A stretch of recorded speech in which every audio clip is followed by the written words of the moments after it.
ॐ गजाननं भूतगणादिसेवितं कपित्तजम्बुफलचारुभक्षणम् उमासुतं शोकविनाशकारकं नमामि विघ्नेश्वरपादपङ्कजम्। दोस्तों, यह वीडियो को आप हेडफोन लगाकर ध्यानपूर्वक सुनें। आज हम बात करेंगे शिव तत्व के बारे में। आखिर क्या है शिव तत्व? तो चलिए शुरू करते हैं।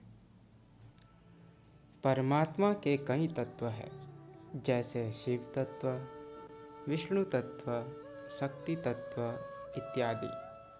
यहाँ हम बात कर रहे हैं शिव तत्व की। आखिर कौन है भगवान शिव? कैलाश पर रहते हैं वे, लेकिन क्या उतने तक ही सीमित है या हर जगह है वे? इस सब की शुरुआत तब हुई जब इस सृष्टि की उत्पत्ति भी नहीं हुई थी।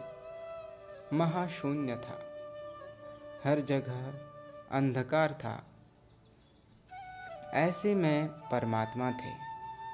परमात्मा के अलग अलग तत्व भी थे।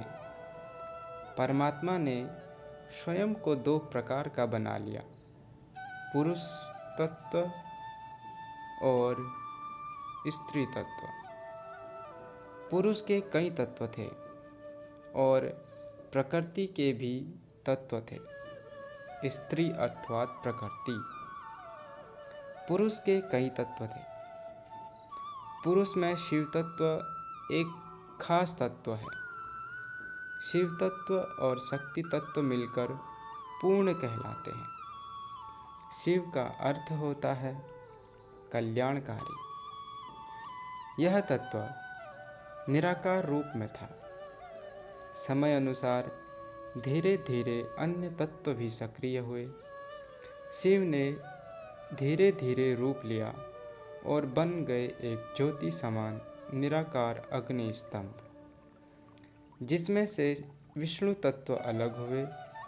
विष्णु ने आकार लिया, बन गए वो महाविष्णु। उनकी नाभि के अंदर ही ब्रह्म तत्व ने आकार लिया और उनकी नाभि से आकार बाहर आ गए। विष्णु और ब्रह्मा दोनों एक दूसरे से मिले। ब्रह्मा जी के अनुसार वे श्रेष्ठ थे और विष्णु जी के अनुसार स्वयं विष्णु जी श्रेष्ठ थे। दोनों के बीच हुए इस बहस के बीच में एक आवाज़ उन दोनों को सुनाई दी। यह आवाज़ थी शिव की, जो अब तक निराकार स्वरूप में थे। ब्रह्मा और विष्णु समझ गए कि उनसे भी पहले कोई तत्व सक्रिय था। ब्रह्मा जी की उत्पत्ति विष्णु जी की नाभि से हुई। विष्णु जी निराकार अग्नि स्तंभ से प्रकट हुए। तो प्रश्न यह उठता है कि यह अग्नि स्तंभ, जिसका कोई आकार नहीं था, आखिर यह क्या है? लिंग समान अग्नि स्तंभ ने इस प्रकार दिख रहा था। अग्नि स्तंभ ने कहा, आप दोनों में से जिसे मेरा आरंभ और अंतिम छोर मिल जाएगा,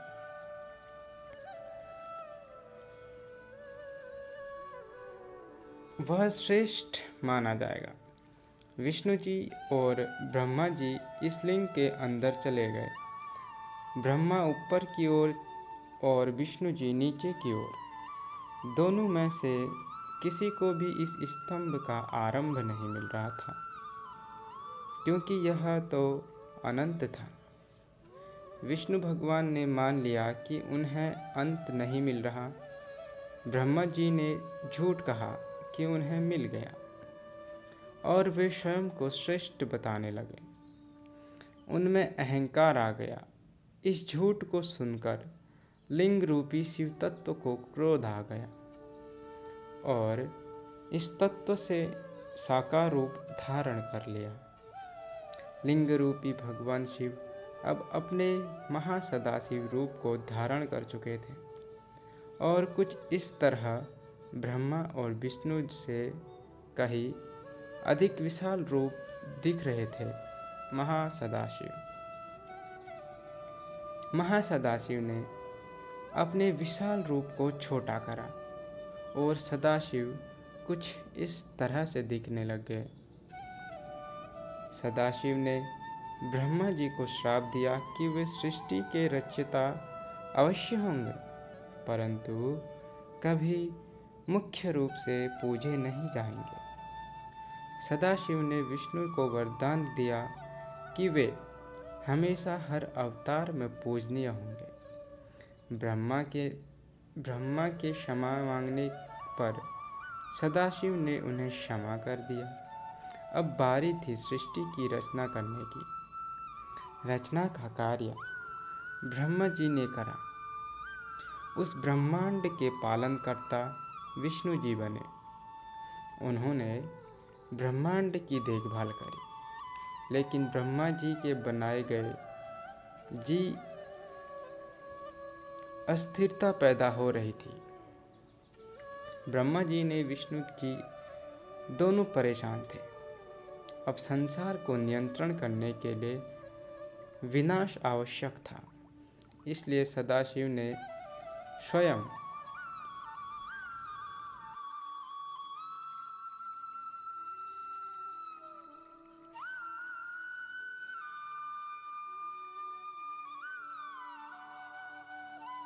ब्रह्मांड में प्रवेश किया।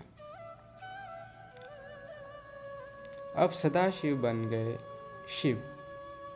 अब कुछ इस तरह से भगवान शिव दिखने लगे। शिव ही वलीन कर्ता बने, लेकिन शिव को विनाश करने के लिए शक्ति की आवश्यकता थी। अब ब्रह्मा, विष्णु जी और महेश अर्थात शिव का साथ देने के लिए शक्ति तत्व का सक्रिय होना आवश्यक था। शिव ने अपना अर्धनारीश्वर रूप धारण किया और शक्ति तत्व को स्वयं से पृथक कर दिया। अब आदि शक्ति का भी साकार रूप ले चुकी थी।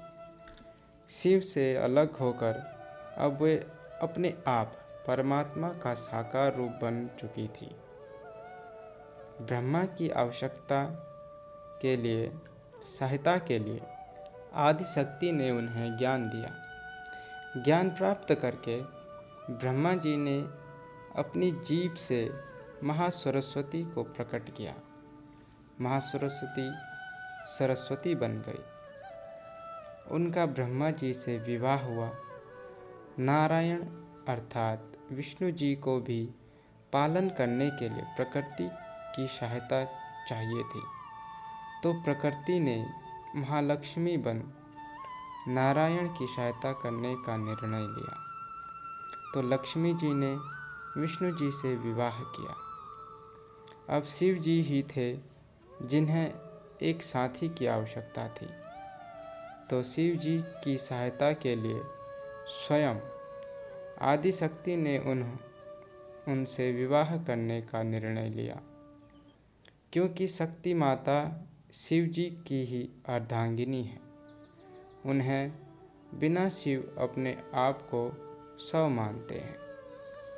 उसी समय ब्रह्मा जी के पुत्र प्रजापति दक्ष का जन्म हुआ और उन्हें शिव विश्व का संचालन करने के लिए कहा गया। दक्ष ने आदि शक्ति को प्रसन्न किया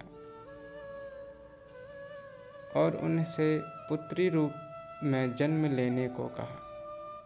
आदि शक्ति ने दक्ष वरदान दिया और उनकी पुत्री के रूप में जन्म लिया। ब्रह्मा जी के साथ सरस्वती, विष्णु के साथ लक्ष्मी, तो शिव के साथ देने के लिए शक्ति का जन्म हुआ। दोस्तों, आज के लिए वीडियो में बस इतना ही। आगे का ज्ञान प्राप्त करने के लिए आप चैनल को सब्सक्राइब एंड बेल नोटिफिकेशन को ऑल पे सेट अवश्य कर दें। तो जो मैंने आज आपसे बात कही गई है, ये मैंने गूगल से लिया है, लेकिन जो ज्ञान गूगल में है वो हमारे ग्रंथों में ऐसा वर्णन नहीं है। ये मेरी फर्स्ट वीडियोस थी तो मेरे को समझ में नहीं आ रहा था कि वीडियोस कहाँ से अपलोड करूं, लेकिन जो मैंने ज्ञान की बात आपको आज बताई है, इसमें और हमारे ग्रंथों में लिखा गया ज्ञान बहुत भिन्न है। तो आपसे भी मैं यही अनुरोध करूँगा कि गूगल से मैं ज्ञान लेने से ज़्यादा अच्छा है कि आप अपने घर में एक पुस्तक खरीदें और स्वयं अध्ययन करें। जब आप स्वयं अध्ययन करेंगे तो आपको बहुत कुछ जानने को लिए मिलेगा।